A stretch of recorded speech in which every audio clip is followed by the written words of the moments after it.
Sometimes the most human stories are hidden in the most unexpected places. Not in a novel or a film, but in a blueprint. Today, we're going to dissect a standard operating procedure. Yeah, a technical document to find the passion, the mission, and the incredible human effort behind a major software project. So let's dive in. Okay, this sentence right here, this is our starting point. Think of this document as a kind of found artifact, a rare peek under the hood of a system that was built not just to work, but to fulfill a real mission. It's the single source of truth, and boy, does it tell a story. See, every great project, every single line of code, it starts with a powerful why. This was never just about building another app. It was about architecting a system with a deep foundational purpose. And this, right here, is the crucial point. The whole project set out to solve a huge problem, being locked into external vendors totally dependent on them. The solution? Build a self-hosted system. Achieve true data sovereignty. It's all about taking back control of their own data so they can serve their communities better and on their own terms. Wow, this quote just says it all, doesn't it? This isn't just some technical jargon. It's a value statement, baked right into the mission. The goal was to build technology that actively honors human dignity. And that single principle, it guides every single decision that follows. So let's get into the build phase and see how this mission actually got translated into reality. A mission this big requires a staggering amount of dedication.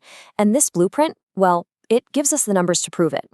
Get a load of this number, over 90-hour weeks, for years. This isn't just about working hard.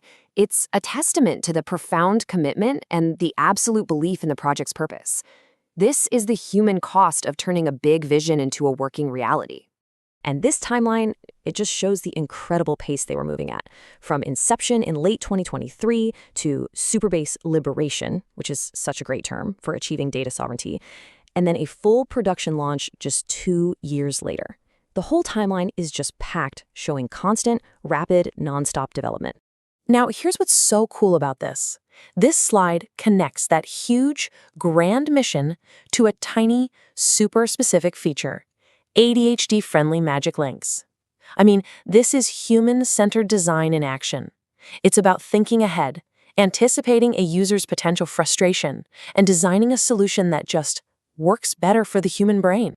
And the process is just so simple and smart.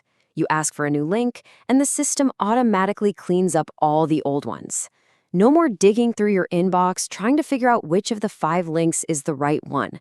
This is exactly what it looks like when you build dignity right into the code itself. All right, so building the system is one thing. That's a huge mountain to climb.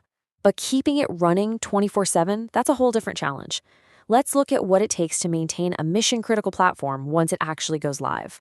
Mark the date, December 23rd, 2025. This is the moment the system went from being a project to being live. Critical infrastructure. It's serving its community in real time.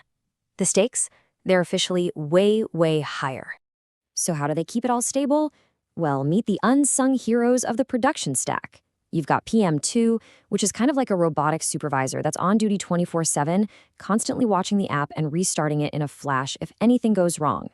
Then there's Caddy, the digital traffic cop, securely managing all the incoming connections. Together, these two make sure the system is reliable and always on. Now, for a system that handles sensitive data and is built on a foundation of trust, you can't just treat security as an afterthought. It has to be a living, breathing process. Constant vigilance. And this is how they do it, a 3-layer security model they call defense in depth. The best way to think about it is like a castle with a moat, a high wall, and then guards at the door. If an attacker somehow gets past one layer, the next one is right there waiting to stop them. It's a really comprehensive approach to protecting user data. But here's the thing, right? No system is perfect from day one. It's just not possible. So how do you continuously find and patch up potential weaknesses once the platform is live and running with real users? Okay, this is my favorite part of the whole document. This table shows a transparent, honest, and just really rigorous process. They're actively looking for vulnerabilities, they rank them by how serious they are, and then they document exactly what they did about it, whether it got fixed, or accepted as a reasonable risk, or even deferred for later. This is what a mature, living approach to security actually looks like. So, when we pull all of these pieces together, it becomes incredibly clear that this document, this blueprint, is telling a story that goes so much deeper than just code and servers. It's the story of a project driven by this powerful mission to empower its community through data sovereignty.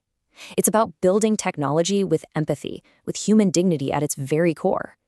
And it shows us that a system like this isn't some static thing you just build and forget about. It's a living system that needs constant care, maintenance, and vigilance to keep its promise. The document ends with this incredibly powerful line, and honestly, it's the perfect summary. It completely reframes the entire project. The code, the servers, the security audits, all of it, they're just tools in service of a much larger, more profound goal. And that leaves us with one final thought. This blueprint revealed a hidden story of purpose and dignity. So it kind of makes you wonder, right? Beyond the apps and the algorithms, what story is the technology in your life telling?